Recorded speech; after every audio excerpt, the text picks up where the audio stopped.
Perkenalkan, nama saya Alwin Ibrahim. Di sini saya akan mempresentasikan pembahasan dari laporan kami. Berikut pemaparan dari saya. Pembahasan gas absorpsi. Proses absorpsi dengan menggunakan weighted wall column dan packed bed column. Absorpsi merupakan suatu operasi pemisahan dalam bidang rekayasa yang memisahkan suatu komponen dalam campuran gas dengan cara dikontakkan dengan suatu cairan dan mengakibatkan terjadinya perpindahan massa dari komponen gas tersebut ke dalam suatu cairan. Proses absorpsi terbagi menjadi dua, yaitu absorpsi fisika dan absorpsi kimia. Absorpsi fisika adalah proses di mana tidak ada reaksi kimia, kemudian absorpsi kimia adalah proses absorpsi di mana terjadi reaksi kimia. Pada proses absorpsi menggunakan weighted wall column dapat kita lihat dari kedua grafik tersebut. Pada grafik pertama, ketika laju alir cairnya semakin besar, maka perbedaan konsentrasinya juga akan semakin besar. Kemudian pada grafik yang kedua, dilihat dari aliran gas yang berwarna-warni tersebut, dapat kita lihat semakin besar laju alir cairnya, maka perbedaan konsentrasinya juga akan semakin besar. Untuk pembahasannya, pada percobaan yang telah dilakukan menunjukkan bahwa semakin besar laju alir yang dipakai, maka perbedaan konsentrasinya pun akan semakin besar. Hal ini sudah sesuai dengan teori karena ketika laju alir semakin besar, maka massa oksigen yang berpindah dari udara ke dalam cairan pelarut juga semakin banyak, sehingga konsentrasi akhir pada cairan pelarut akan semakin besar. Pada percobaan yang telah dilakukan, semakin besar laju alir gas yang dipakai, maka berbanding lurus dengan perbedaan konsentrasi cairan pada kondisi akhir terhadap kondisi awal. Hal tersebut menandakan bahwa zat yang terlarut pada cairan pelarut semakin besar dan banyak yang berpindah ketika laju alir dinaikkan. Pada proses absorpsi menggunakan packed bed column, dapat dilihat juga pada kedua grafik tersebut. Ketika laju cairnya ditingkatkan, maka perbedaan konsentrasi akhir pada cairannya pun semakin meningkat. Kemudian dari grafik yang kedua juga dapat kita simpulkan bahwa semakin besar laju alir cair, maka perbedaan konsentrasi akhir pada cairannya itu akan semakin besar. Kemudian pada pembahasan, pada percobaan yang telah dilakukan, perbedaan konsentrasi semakin besar seiring meningkatnya laju alir yang dipakai. Hal ini menandakan bahwa hasil yang didapat sesuai dengan teori yang pernah disinggung sebelumnya. Percobaan dengan packed bed column, perbedaan konsentrasinya lebih besar daripada weighted wall column karena kolom tersebut dilengkapi dengan packing-packing yang berfungsi untuk memperluas bidang kontak sehingga proses perpindahan massanya pun semakin sering terjadi. Packing-packing tersebut terbukti memperluas bidang kontak terlihat dari kandungan oksigen pada cairan pelarut yang lebih besar dari kandungan oksigen pada pelarut di weighted wall column. Kemudian kita memasuki pada tujuan selanjutnya, penentuan koefisien perpindahan massa pada weighted wall column.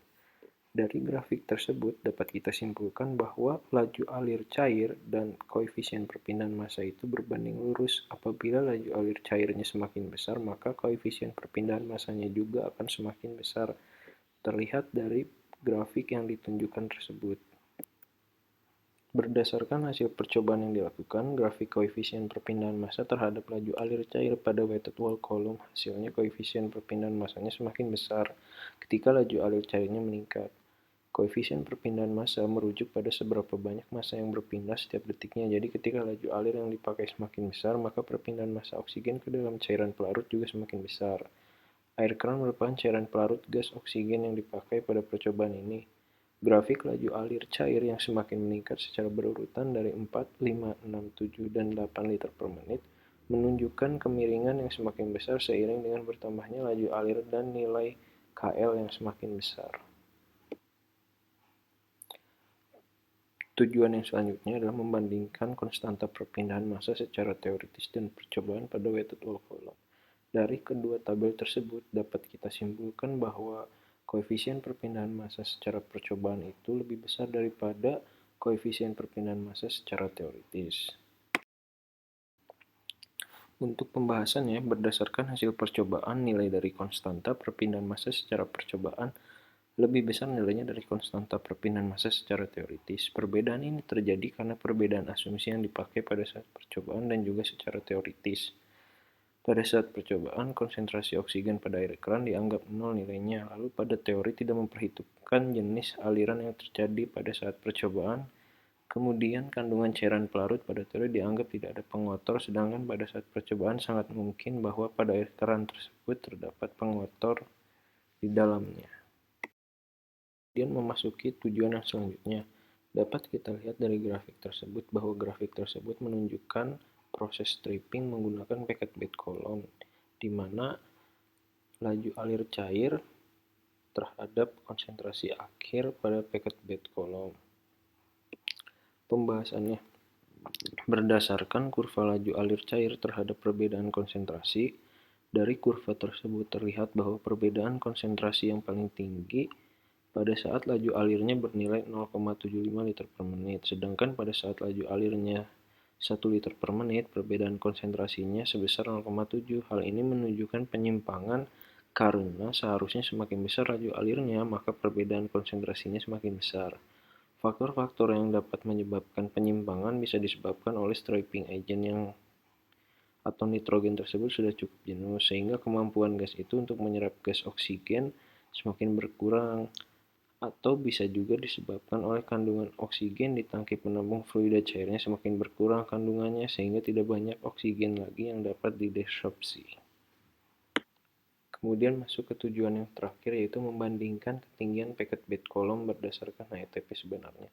Dapat dilihat dari tabel yang diberikan bahwa tahap keseluruhannya semuanya 1. HETP-nya sudah ada nilainya tersebut, kemudian tinggi kolom sebenarnya yang dipakainya adalah 0,8 meter.